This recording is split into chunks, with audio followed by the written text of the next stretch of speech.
Salut tout le monde. Alors pour les personnes qui sont abonnées à la chaîne, n'hésitez pas à rester jusqu'à la fin de la vidéo parce que j'ai un petit topo à faire qui était un peu trop long à caser en intro.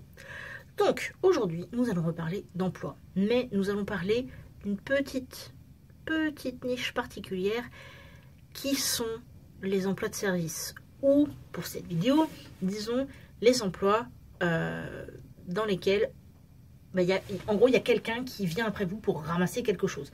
Donc, ça peut inclure les serveurs dans le restaurant, le personnel au McDo, les femmes de ménage, etc., etc., etc. Alors, cette vidéo est directement inspirée d'un tweet que j'ai vu la semaine dernière où une personne sous-entendait qu'il n'y a pas à débarrasser son plateau au McDo parce que c'est pas notre boulot et donc autant laisser McDo créer du taf. Alors, déjà, à noter que pour la notion économique, c'est complètement raté puisque le grand patron d'une boîte, quand il va regarder les stats, il ne va pas penser à l'être humain, il va penser au profit, il va penser au chiffre d'affaires, aux marges, etc. Et une entreprise ne va pas s'amuser à recruter pour le confort de ses salariés, pour ses beaux yeux. Une entreprise va recruter parce que ça a un sens financièrement. Donc le coup du « je débarrasse pas mon plateau et puis comme ça crée de l'emploi », déjà, c'est un peu léger. Ensuite, c'est sur la notion humaine que je voulais m'attacher parce que le fait de dire « ouais, je débarrasse pas mon plateau, gna gna gna, je m'en fous », en fait, c'est super méprisant, c'est super condescendant, c'est moche, et ouais, c'est... Et puis c'est grave aussi. C'est grave parce que ça montre un manque de décence, un manque d'éducation assez évocateur du fait que ces gens méritent un pied aux fesses. Et puis surtout, je veux dire... Ça change quoi à ta vie de devoir débarrasser ton plateau? Donc ça y est, t'as dépensé 10 € chez McDo, tu crois que t'es un prince? Faut se calmer un petit peu quand même. Hein. Les gens, c'est pas vos mères. Hein. Quand vous êtes chez vous, vous n'apprécieriez sûrement pas que quelqu'un arrive, il va aux toilettes, et puis il tire pas la chasse. Le fait de dire que tu débarrasses pas ton plateau pour embêter le monde, c'est un petit peu l'équivalent en fait. Le fait de laisser ces déchets dans la rue sans les mettre dans la poubelle qui est sans doute 3 mètres plus loin, et puis bon, même quand il n'y en a pas, je sais pas, il faut faire un effort quand même, je veux dire, c'est assez effrayant quand même. Alors bien sûr, chez moi, je vais pas vous montrer la photo de mon bureau parce qu'il est en bordel constamment. Et puis en plus de ça, en ce moment, comme on a tous les cartons du déménagement, c'est forcément un petit peu compliqué. Mais je veux dire, quand je vais au McDo, je débarrasse mon plateau. J'essaye de bien mettre les boîtes pour que ça fasse pas un boxon pas possible dans la poubelle. Quand je suis au resto, j'essaye d'arranger un petit peu les assiettes en fin de repas pour justement faciliter le travail de la personne qui va venir débarrasser la table ensuite. Quand je suis dans la rue, je ne m'amuse pas à jeter les choses par terre comme ça. Quand je sens que j'ai un truc qui est tombé, je me retourne, j'essaye de le retrouver et de le mettre moi-même à la poubelle. C'est comme aussi dans les trains, dans les RER.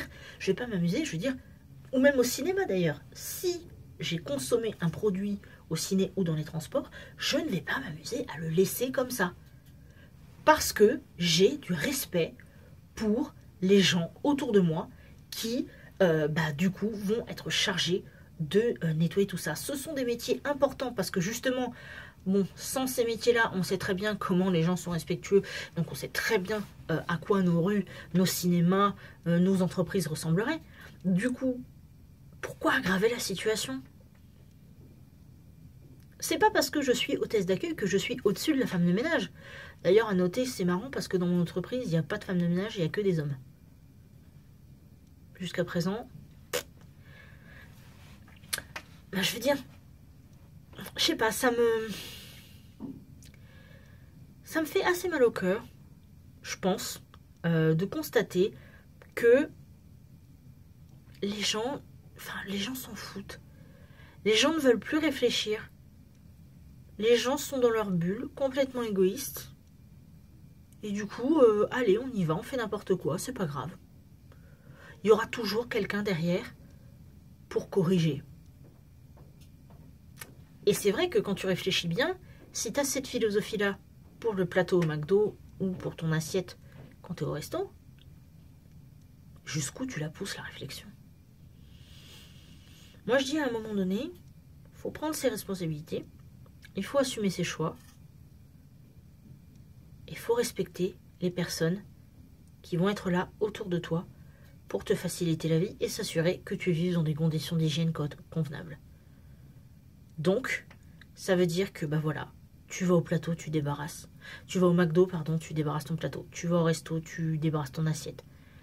T'es dans la rue, et bah tu laisses pas traîner tes papiers. Et t'es dans le RER, tu laisses pas tous tes snacks et tes trucs dégueulasses à traîner en attendant que la prochaine arrive. Oui, parce que ça aussi, hein, au passage, pour les personnes qui zappent un petit peu, quand vous faites ça et que la personne met beaucoup de temps à nettoyer, ça peut aussi retarder les trains. Je dis ça, j'ai rien. Et d'ailleurs, à noter que pour l'idée de femme de ménage, bon, ce que je trouve assez effarant aussi, c'est qu'il y ait autant de mépris pour ce métier, alors que, comme je le disais, c'est un métier indispensable. Mais en plus de ça, quand vous regardez bien, ce sont très souvent des femmes, et ce sont très souvent des femmes racisées.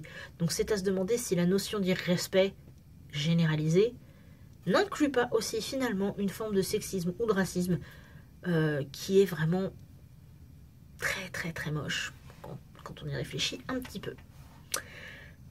Sur ce, je pense que je peux vous laisser sur ces considérations. Et voilà pour le mini topo que je voulais faire vis-à-vis de la chaîne. En ce moment, en fait, j'ai beaucoup de mal à tourner des vidéos pour une raison toute bête. J'ai plein d'idées, mais je suis très énervée par tout ce qui concerne les causes pour lesquelles je milite. Et ces derniers temps, je me suis rendu compte que j'étais très inspirée par la grossophobie. Parce que je trouve que c'est important d'en parler, etc., etc. Sauf que, comme j'en ai beaucoup parlé, ces derniers jours, j'ai voulu diversifier un petit peu. Et c'est de plus en plus compliqué quand il te faut un déclic. C'est-à-dire que ces derniers temps, j'avais des idées, je les notais, et parfois la vidéo, je peux la faire que 6 mois plus tard, voire beaucoup plus de temps plus tard, parce que j'ai besoin de ce petit, vous voyez, le petit pop, le petit moment qui va faire que je peux me lancer.